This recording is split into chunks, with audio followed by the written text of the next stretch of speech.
अपनी फिटनेस के साथ अक्सर अपनी पर्सनल लाइफ को लेकर सुर्खियों में रहने वाली एक्ट्रेस मलाइका अरोड़ा बुरी मुसीबत में फंसती नजर आ रही है। कोर्ट के बार बार कहने पर भी उनके कानों में जू नहीं रेंग रही है। मामला 2012 में मुंबई के एक 5 स्टार होटल में हुए झगड़े से जुड़ा है, जिसमें एक्टर सैफ अली खान, अमृता अरोड़ा के पति शकील लडक और उनके दोस्त बिलाल अमरोही शामिल थे। मुंबई की मजिस्ट्रेट कोर्ट ने मलाइका को आखिरी मौका देते हुए चेतावनी दी है। अगर वे अगली सुनवाई पर हाजिर नहीं हुई तो उनके खिलाफ गैर जमानती वारंट जारी कर दिया जाएगा। दरअसल इस केस में एक्ट्रेस मलाइका अरोड़ा को गवाह के तौर पर पेश होने के लिए कहा गया है। कोर्ट ने इससे पहले मार्च और 8 अप्रैल को भी मलाइका के खिलाफ जमानती वारंट जारी किया था, क्योंकि वे समन मिलने के बावजूद पेश नहीं हुई थी। जानकारी के मुताबिक मलाइका इस बार भी पेश नहीं हुई और उनके वकील ने कोर्ट में हाजिरी लगाई। मलाइका के इस बर्ताव से कोर्ट खासा नाराज है। कोर्ट ने सख्ती दिखाते हुए कहा कि जानबूझकर कार्रवाई से बचने की कोशिश हो रही है और अब अगर अगली तारीख पर वह नहीं आती है तो सख्त कदम उठाए जाएंगे।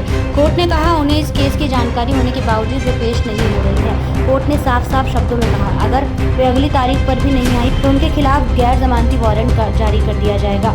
एक्ट्रेस को आखिरी मौका देते हुए अदालत ने मामले की अगली सुनवाई 9 जुलाई के लिए निर्धारित की है। कोर्ट ने इस महीने की शुरुआत में ही उनके खिलाफ 5,000 रुपए का जमानती वारंट जारी किया था और 29 अप्रैल तक रिपोर्ट मांगी थी। अब उन्हें पेश होने का आखिरी मौका दिया गया है। इस केस में मलाइका के साथ साथ उनकी बहन अमृता अरोड़ा और बाकी लोग भी गवाह बनाए गए हैं। 29 मार्च को अमृता अरोड़ा कोर्ट में अपना बयान दर्ज कराया था। उन्होंने बताया कि जब वे लोग डिनर कर रहे थे तभी एक शख्स उनके पास आकर जोर जोर से बोलने लगा कि चुप रहने को कहा। अमृता ने बयान में कहा कि कुछ देर बाद उन्होंने देखा कि वही शख्स सैफ अली खान से मारपीट करने लगा। उन्होंने कोर्ट को बताया कि झगड़ा पहले बहस से शुरू हुआ था जो बाद में हाथापाई में बदल गया।